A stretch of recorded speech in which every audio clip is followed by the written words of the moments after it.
இயேசுவில் எனது அன்பிற்குரியவர்களே, உங்களுக்கு என்னுடைய இதயம் கனிந்த வாழ்த்துக்கள். வணக்கம்.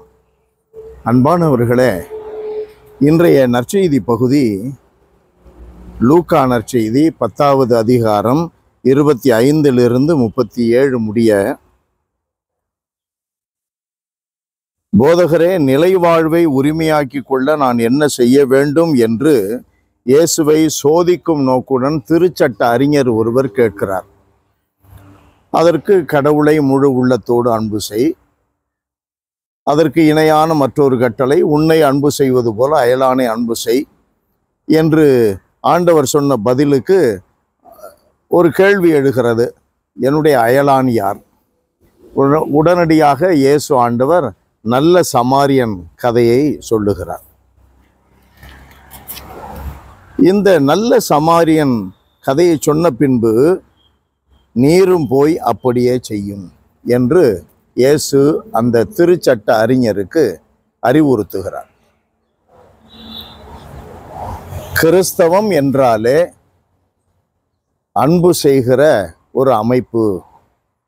திருச்சபை என்றாலே அன்பு செய்கிற ஒரு அமைப்பு.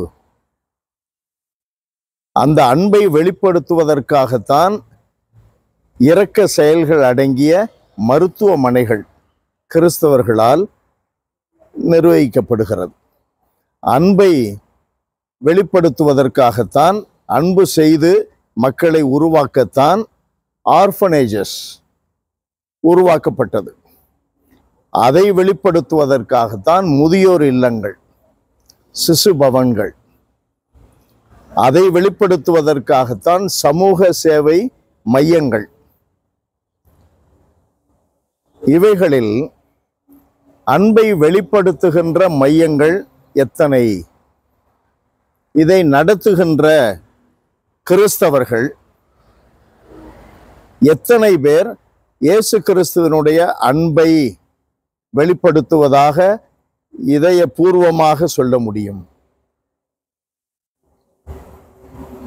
இத்தனை மையங்களை, இத்தனை விதமான நிறுவனங்களை நடத்துகின்ற நாம் இயேசு கிறிஸ்துவை பிரதிபலிக்கிறோமா என்று நம்மையே சோதிக்க வேண்டிய அருமையான கட்டத்தை நமக்கு இந்த நற்செய்தி பகுதி உருவாக்கி தருகிறது.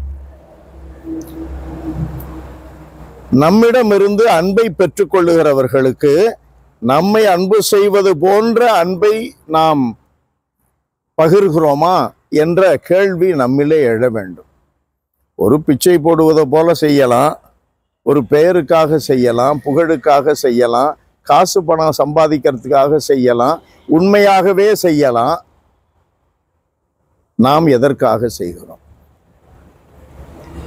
இது போன்ற நிறுவனங்களை நாம் இப்பொழுதும் தொடர்ந்து செய்வதற்கு தயாராக இருக்கிறோமா? அன்பை வெளிப்படுத்த, அயலானை அன்பு செய்வதை வெளிப்படுத்த, கிறிஸ்துவை பிரதிபலிக்க இந்த நிறுவனங்கள் இன்றைக்கு மையங்களாக இருக்கின்றதா? அன்பு நிறைந்த எங்கள் இறைவா, உம்முடைய திருமகனும் எங்கள் மீட்பெருமான இயேசு கிறிஸ்து எங்களுக்கு நன்னறிகளை போதிக்கிறார். நன்னறிகள் என்றால் இவைகள் வழியாக நாங்கள் நிலைவாழ்வை அடைய இவைகளே வழியாக இருக்கிறது என்று தெளிவுபடுத்தி போதிக்கிறார். தகப்பனே, இந்த நன்னெறிகளை நாங்கள் கடைபிடிப்பதில் எங்கு பார்த்தாலும் ஓட்டை, எங்கு பார்த்தாலும் அவைகளிலிருந்து சுயநலத்தில் வளருவதற்கான வரைமுறைகள் வகுக்கப்படுகின்றன. எங்கு பார்த்தாலும் எங்களுடைய பாவங்கள் வெளிப்படுகின்றன. இதை உணர்கிறோம். இன்னும் அதிகமாய் நாங்கள் சேவை செய்ய வேண்டும். இன்னும் அதிகமாய் அன்பு செய்ய கற்றுக்கொள்ள வேண்டும்.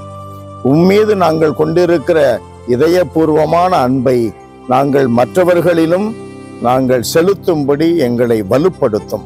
இயேசுவின் நாமத்தில் ஜெபிக்கிறோம் பிதாவே. ஆமென். ஆமென்.